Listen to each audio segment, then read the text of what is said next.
بسم اللہ الرحمن الرحیم۔ آج کے اس درس میں انشاءاللہ مجلس کے کچھ آداب بیان ہوں گے۔ شریعت کی ہمہ گیری سے زندگی کا کون سا شعبہ بچ سکتا ہے؟ قرآن کریم نے آداب مجلس کی بھی تعلیم دی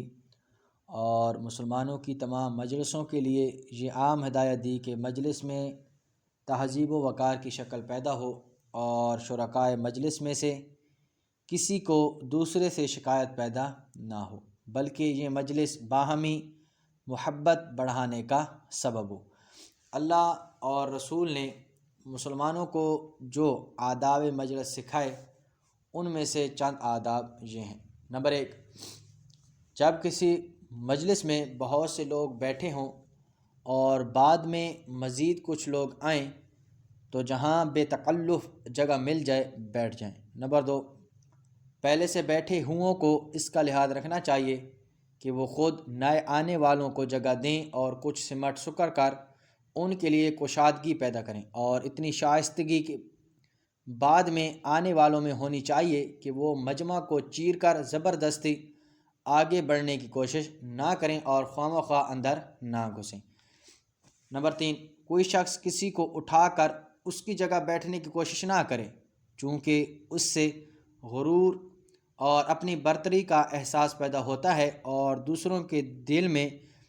اس سے کدورت بڑھتی ہے۔ بہرحال ہر انسان کو چاہیے کہ کسی کو اٹھا کر اس کی جگہ پر بیٹھا نہ کرے، کیونکہ اس سے ایک دوسرے کے دل میں نفرت پیدا ہوتی ہے۔ نمبر 4، اگر کوئی شخص مجلس میں ایک جگہ بیٹھتا تھا اور کسی ضرورت سے خود اٹھ کر چلا گیا تو پلٹنے کے بعد وہی اس جگہ کا مستحق ہے، دوسرا اس جگہ نہیں بیٹھ سکتا۔ نمبر 5، کسی شخص کے لیے یہ حلال نہیں ہے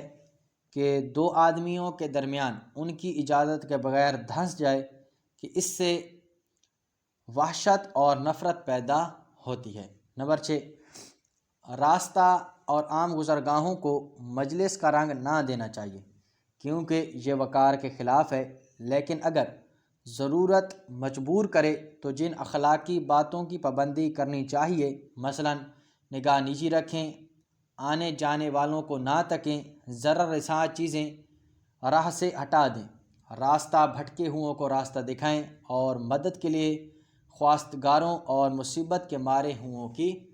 مدد کریں۔ نمبر 7، مجلس میں جو معزز جگہ ہو وہاں بیٹھنے کی از خود کوشش نہ کی جائے۔ کسی دوسرے کے جہاں جائے تو بھی اس کی اجازت کے بغیر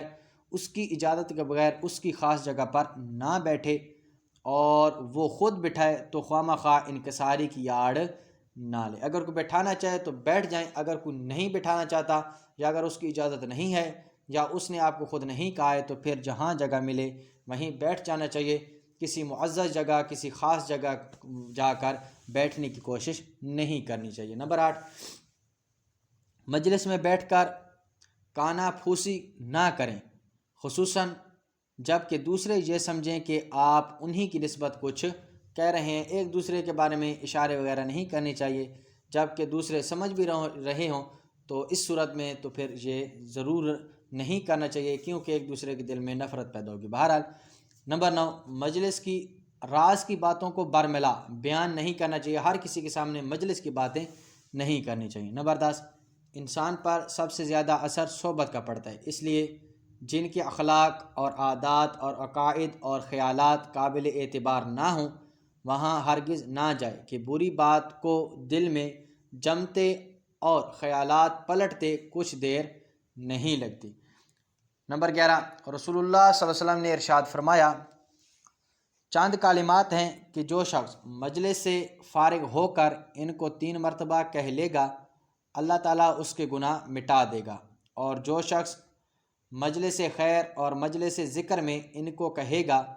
تو اللہ تعالیٰ اس کے لیے اس خیر پر مہر کر دے گا جس طرح کوئی شخص انگوٹھی سے مہر کرتا ہے۔ وہ یہ ہیں، سبحانک اللہم و بحمدک لا الہ الا انت استغفرک و اتوب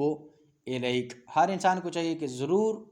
یہ کسی بھی مجلس میں بیٹھا ہو تو وہاں اٹھنے سے پہلے اور اس مجلس میں یہ کلمات ضرور پڑھنے چاہیے۔ اور حاکم کی روایت میں ہے کہ جو لوگ دیر تک کسی جگہ بیٹھے اور بغیر ذکر خدا کیے اور بغیر نبی کریم صلی اللہ علیہ وسلم پر درود شریف پڑھے وہاں سے متفرق ہو گئے،